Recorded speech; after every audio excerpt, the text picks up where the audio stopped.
AI ఏది చెబితే అది గుడ్డిగా నమ్మకూడదు. ఈ మాట చెబుతున్నది బయటవారెవరో కాదు, సాక్షాత్తు ప్రముఖ టెక్ దిగ్గజమైన Google CEO Sundar Pichai. AI మోడల్లో లోపాలు ఉంటున్నట్లు గుర్తించామని సుందర్ పిచాయ్ వివరించారు.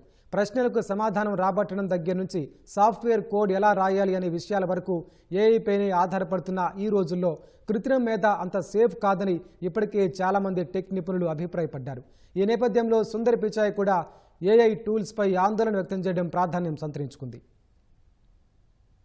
కృత్రిమ మేధ అప్లికేషన్లు ఏది చెబితే అది గుడ్డిగా నమ్మకూడదని గూగుల్ సీఈఓ సుందర్ పిచాయ్ హెచ్చరించారు. ఏఐ మోడల్స్ లోపాలకు గురయ్యే అవకాశం ఉందని, కాబట్టి వాటిని ఇతర సాధనాలతో కలిపి ఉపయోగించాలని సూచించారు. కేవలం ఏఐ టెక్నాలజీపై ఆధారపడటం కంటే గొప్ప సమాచార పర్యావరణ వ్యవస్థను కలిగి ఉండటం చాలా ఉత్తమమని పిచాయ్ అన్నారు.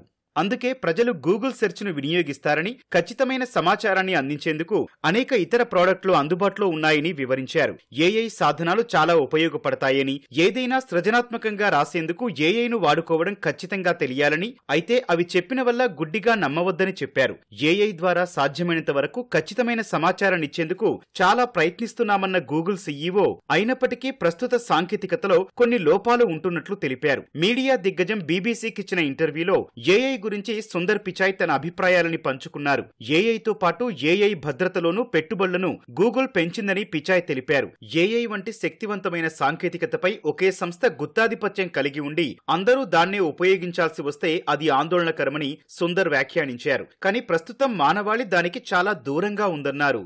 గూగుల్ జెమినై 3.0 ఏఐ మోడల్ను సంస్థ అతి త్వరలో వినియోగదారుల కోసం అందుబాటులోకి తెచ్చేందుకు సిద్ధమైంది. చాట్ జీపీటీ మార్కెట్ వాటాను ఇది ప్రభావితం చేస్తుందని భావిస్తున్నారు. ఒక నిపుణుడితో మాట్లాడిన అనుభవాన్నిచ్చేందుకు గూగుల్ సెర్చ్ను జెమినై చాట్ బాట్తో ఇప్పటికే సంస్థ అనుసంధానం చేసింది. ఓపెన్ ఏఐకు చెందిన ChatGPT, Microsoft Copilot, Google Gemini, Perplexity ఏఐలు ఎంత ఖచ్చితత్వంతో పనిచేస్తున్నాయో చూసేందుకు బీబీసీ ఒక పరిశోధన నిర్వహించింది. బీబీసీ వెబ్సైట్ నుంచి కంటెంట్ తీసుకోవాలని వాటికి చెప్పి అనంతరం పలు ప్రశ్నలు అడిగింది.